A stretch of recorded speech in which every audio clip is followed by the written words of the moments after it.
Hello everyone, in this recording we're going to study some more techniques for time series visualization. So these are all the packages that we'll be using.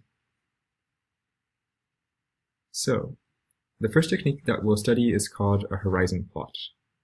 Horizon plots are very useful when you have a large collection of time series. So here is an explanation I've taken from this blog post linked there, how you construct a horizon plot for just one time series. So you start with your original time series, you draw this kind of baseline line, and then above and below you change different colors. So here you would use a blue color palette, and above you use an orange color palette. Once you've divided according to that kind of baseline, then you divide into equally sized vertical regions. So this band, light orange, and the higher up, it gets darker orange. Okay.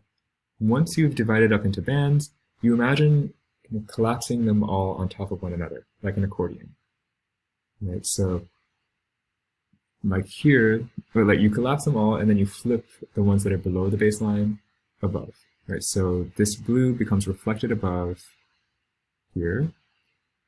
Everything that was only in the first band, you see as that color in the first band. Whenever it exceeds and gets into the second band, you see it wrapping around and it appears on the bottom here. And that will be true even when you go several bands up. So imagine here, we've gotten into the fourth band. So you first see this shape is the same shape there. That's for this first band. The next band up, you see here, it's gotten kind of squished, all overlapping one another.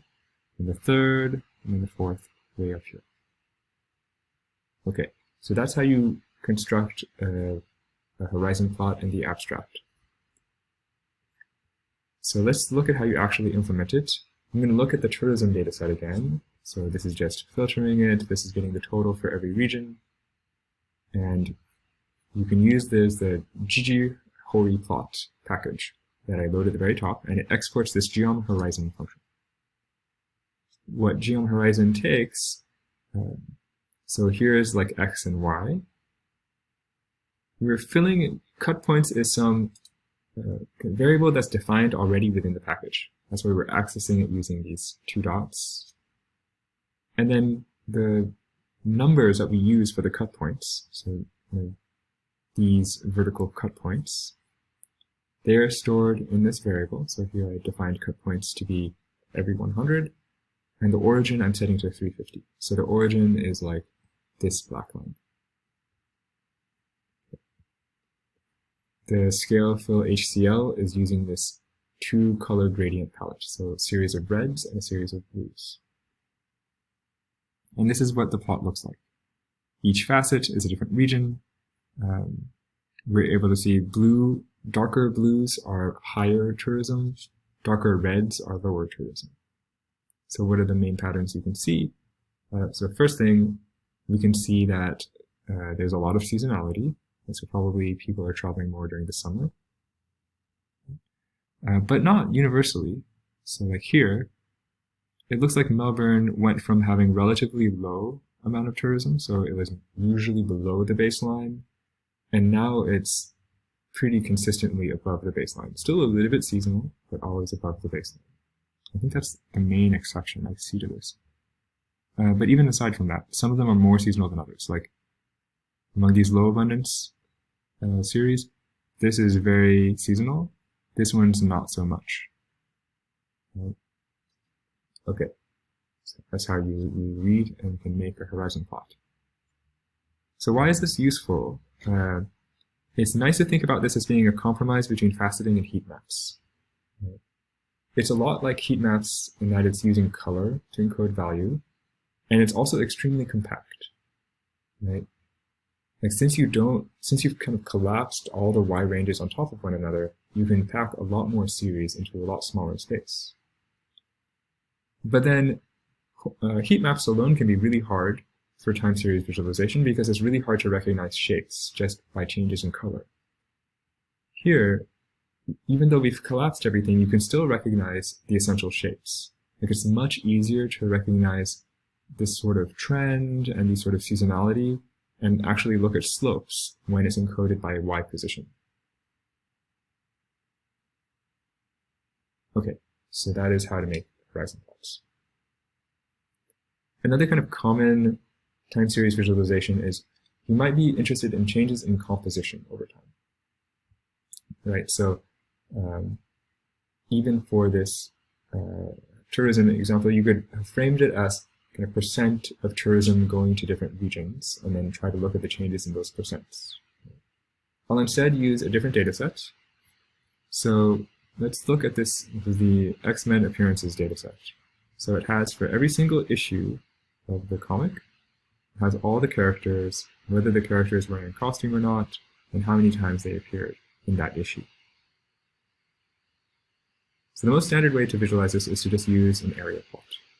So geom area, this is the X is each issue, Y is how many times that character appears, and then we're using color and fill, they're going to be the same thing here. They are just the interaction between the costume and the character. Right? So Gambit wearing costume is one color, Gambit not wearing a costume is a different color. And I've manually chosen the colors so that the same character has pretty similar colors. Okay, so technically this is a perfectly reasonable plot, but some of the structure is actually pretty hard to read. Right?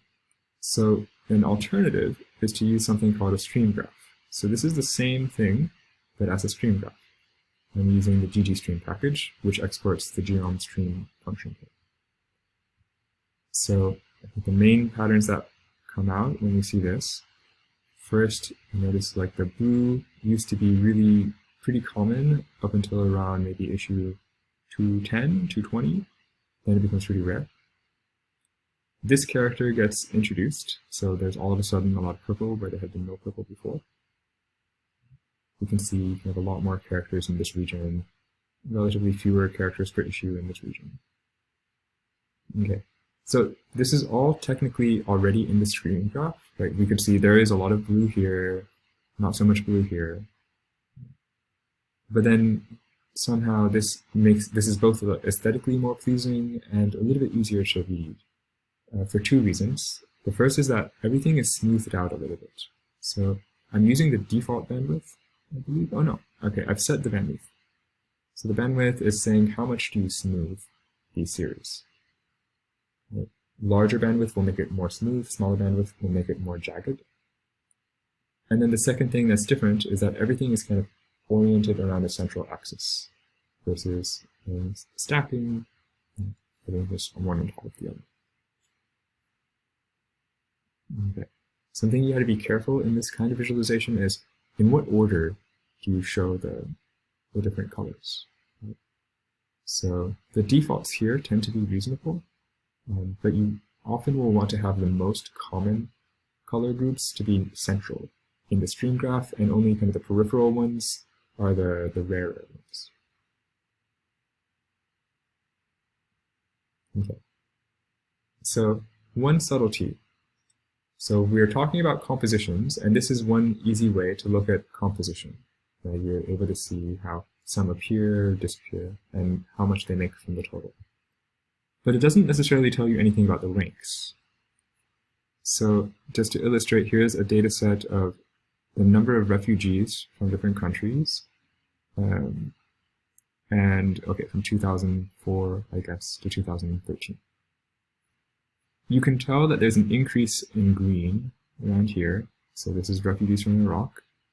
But it's unclear whether that increase actually overtakes Afghanistan, which is this large red band. Right, so it tells us the composition has changed, but it doesn't tell us whether the rankings have changed. So there's a variation on stream graphs that's useful for this kind of ranking question, and it's called an alluvial diagram. So this is in another package that's loaded at the top, which exports this geom alluvium. Right. The notation is kind of what you would expect. X, Y, and then the color is country. Alluvium is telling us to use this ranks, also by country. Okay. And here, the way it works is it's just like a stream graph, except the way it sorts the components is by the rank. So here, In this time region, Sudan has the highest rank. In this region, Congo has the highest rank, and then it goes back to Sudan. And you can see that actually, even though these were pretty similar percentages, pretty similar sizes, Iraq is slightly larger than Afghanistan in this time window before it returns to second. So there's another strategy for visualizing time series. So, okay, all of these notes, these are not the most common strategies for visualizing time series, but I want to make sure you know that even when you're just using static visualizations, there are quite a few representations that actually can be pretty effective depending on the tasks that you have.